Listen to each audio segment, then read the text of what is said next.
Hey guys, welcome back to the channel, and today this video is about Microsoft's Windows 11 Insider Preview build, 23521, which is released to the dev channel. Starting with this build, and talking about what's new in this build. Firstly, we are getting ISOs for this build. This build doesn't consist of any new things, but consists a good set of changes, improvements, and fixes. Talking about the changes and improvements, in general, Insider Preview build expiration. The expiration date for Insider Preview builds flighted to the dev channel has been updated to 15th September 2024 starting with build 23526.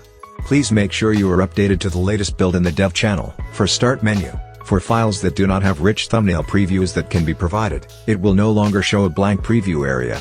This is part of the work for rich thumbnail previews, tooltips, for cloud files on Start that began rolling out with build 23511. For Cast, building off the Cast improvements introduced with build 23516, Microsoft has updated the Cast flyout and quick settings with additional support for you in case you face any trouble discovering nearby displays, fixing connections, and more. For Narrator, change default verbosity level from 2 to 3, which will now announce immediate context name and type. The control context type like list or toolbar will allow users to better understand the focused control. Same default as JAWS and NVDA. Narrator users are unblocked for typing traditional Chinese characters in Windows by addition of traditional Chinese dictionary for detailed reading. When navigating to any attachment in Outlook with scan mode, Narrator announces the end of the attachment. The same is now reflected on Braille display. Navigate to different headings in scan mode using down arrow or space +4 key in Braille device. Now navigating to heading is reflected in Braille. When navigating a list with items, whenever Narrator announces index with the menu item name, Braille display also reflects the same index values as one of 4. So, these were all the changes and improvement made in this build. Now talking about the fixes. For Start menu, fixed an issue that was making the system label in Starts All Apps list the wrong color and high contrast themes. Fixed an issue where if you attempt to uninstall certain apps, it would just open settings and not navigate to the installed apps page. For taskbar and system tray, fixed an issue where the taskbar wasn't loading for some insiders when logging into their PC after installing the previous build. Disabled the setting for uncombining taskbar buttons on other screens by default when no secondary monitors are connected. Fixed an issue where if the taskbar was set to uncombined it would still show animations even if they'd been turned off. Fixed an issue where app icons on the taskbar would become empty, with no icon, in recent Insider builds after switching between desktops. Fixed an issue where the hidden icons flyout might close unexpectedly when using keyboard navigation to move focus between icons. Fixed an issue where using drag to rearrange icons in the overflow area wasn't working well when the taskbar was set to uncombined. Fixed an issue where the new bell icon might be very difficult to see in some cases because it was using a dark outline when your taskbar was dark.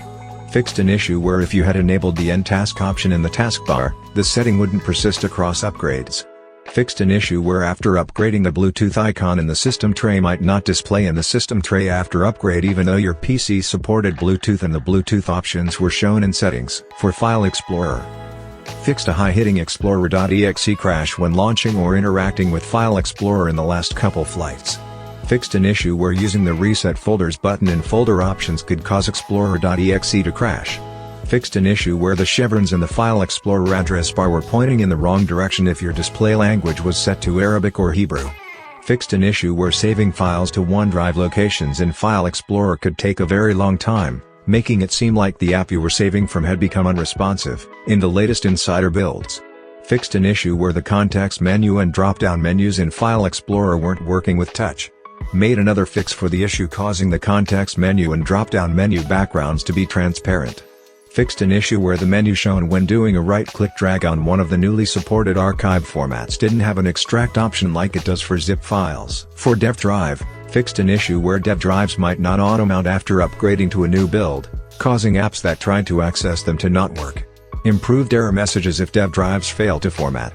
Fixed an issue related to the use of dev drives which could cause a bug check with an invalid data trap on upgrade, and then the upgrade would roll back. For HDR backgrounds, fixed an issue which could cause sporadic Explorer.exe crashes when using an HDR wallpaper. For Narrator, fixed an issue where Narrator was not reading various list items in a combo box on various web pages when navigating with up and down arrow. Fixed an issue where narrator was incorrectly announcing combo boxes as read-only even when users could actually select different values from the combo box list items. Addressed the issue where narrator was not announcing the checked and unchecked status of radio buttons but was announcing selected for every item. Fixed an issue where narrator was announcing older information while navigating in date/time picker using arrow keys. Fixed an issue where narrator was incorrectly reading contents of previous cell and the current cell when navigating in a table using right and left arrow keys.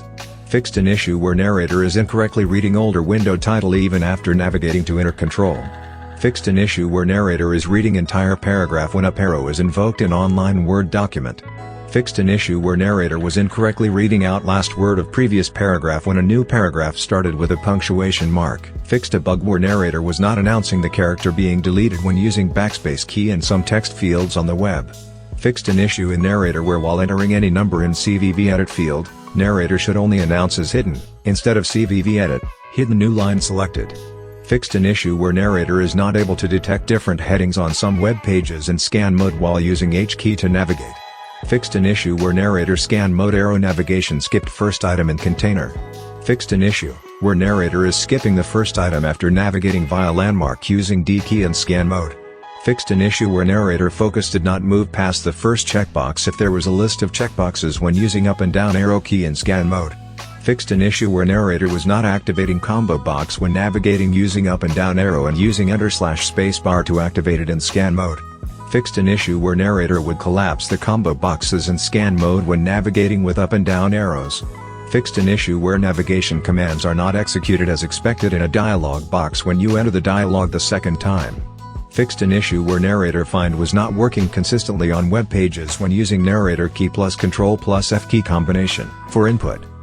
Fixed an issue where typing with the Japanese and Chinese emails may not have performed as expected in certain apps in the last few flights when you had selected the option to use the previous version of the email. If you are continuing to experience issues with this build installed, please file feedback. Fixed an issue where when inking into a text field, if you were writing in Chinese, certain characters were being perceived as taps and not working. Fixed an issue where inking into a text field while magnifier was running was not working well as the ink was offset. For other. Fixed an issue where removing a monitor while connected to a cloud PC could result in a black screen with only a mouse visible in recent builds. Made some fixes to improve how the share dialog worked with screen readers, as well as addressing some other accessibility issues. For HDR backgrounds, fixed an issue where your HDR wallpaper might appear washed out although HDR was enabled. Fixed an issue where it wasn't possible to select .jxl files for your wallpaper slideshow. Regarding other fixes, if Get Help isn't installed, when opening one of the troubleshooters in settings, it will now prompt you to install it, rather than showing an error about not having an app associated for the action.